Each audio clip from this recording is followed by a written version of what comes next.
La Grosse Bertha de Schwing-Schwignol est un canon allemand de 380 mm, de 17 mètres de long et d'une portée supérieure à 45 km. Après avoir tiré 300 obus, entre début juin et début août 1918, le tube usé est remplacé. Le second tube opérationnel le 7 août 1918 sera sabordé par les Allemands de neuf après avoir lancé 35 projectiles supplémentaires sur Amiens. Dans leur progression vers la victoire, les Australiens le capturent le 23 août. Fiers de leur prise, les soldats posent sur la plateforme du canon.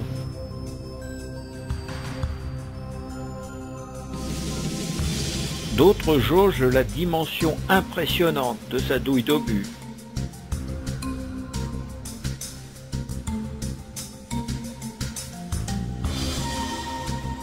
Ce canon est l'un de ceux destinés aux futurs cuirassés Saxons et Württemberg. Mais comme ces navires ne verront jamais le jour, les fûts seront recyclés en batterie terrestre. Installé sur une plateforme métallique, il était prévu pour être monté et démonté rapidement en cas de nécessité. Dans la région, il est injustement appelé Grosse Bertha. Sa désignation allemande est Langermax, Max le Long, ou SKL 45, c'est 1913. Commandé à l'origine pour la marine, il était injustement appelé Grosse Bertha. Les vraies Grosses Bertha étaient des canons de siège qui avaient été utilisés au début de la guerre pour la destruction des forts de Liège. Le nom Grosse Bertha vient de Bertha Krupp, fille et héritière du métallurgiste fabricant de l'armement allemand. Grosse Bertha, ou Dicke Bertha en allemand, parce que le canon était gros.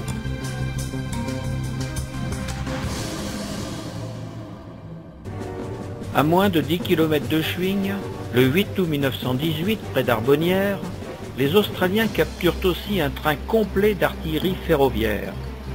Le canon de 280 mm, lui aussi conçu pour la marine, sera désigné plus tard canon d'Amiens. Trophée de guerre, il sera exposé à Canberra en Australie, à l'Australian War Memorial.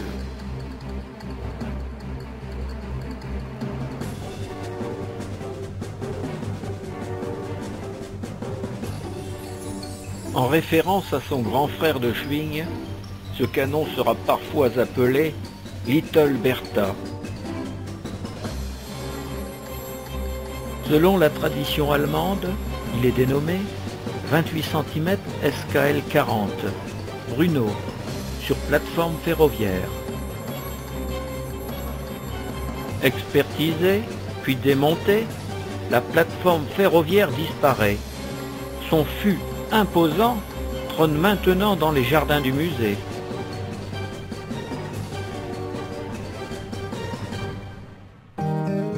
Comme le relate un journal de l'époque, Le Pays de France, ce canon sera exposé à Paris, où une foule nombreuse se presse pour le contempler. Il rejoindra ensuite l'Angleterre, et enfin l'Australie, comme destination finale.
Quant à la Bertha de Schwing-Schwignol, restée là et propriété de l'Australie, elle sera très touristique. De nombreuses cartes postales seront imprimées pour immortaliser l'excursion. Pendant l'entre-deux-guerres, le bosquet d'où partait la foudre allemande est devenu un lieu de pèlerinage. Touristes, excursionnistes, communiants et jeunes mariés s'y faisaient régulièrement photographier. Des automobiles et autocars les transportaient sur la route carrossable. Puis c'est à pied qu'ils se rendaient à l'emplacement qui portera dorénavant le nom de Bois du Canon. Fantasmée par les guides locaux, la légende de la grosse Bertha s'amplifie. On raconte même qu'elle a tiré aussi sur Paris. Comme on le remarque particulièrement sur cette photographie de l'entre-deux-guerres, les stries radiales sont visibles à la sortie de la bouche à feu. En effet, peu de temps après sa capture de 1918, les Australiens en prélèveront un tronçon à l'oxycoupage pour le remettre à l'Australian War Record Section, afin d'alimenter un futur musée.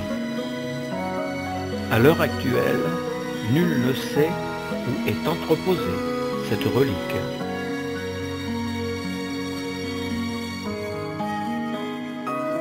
Lors de la Seconde Guerre mondiale, en 1941, les Allemands procéderont à l'enlèvement de cette ferraille pour effacer toute trace de leur défaite de 1918. Depuis sa disparition, certains prétendent que son fût est exposé dans un musée en Australie, en confondant Arbonnières et Schwing-Schwignol.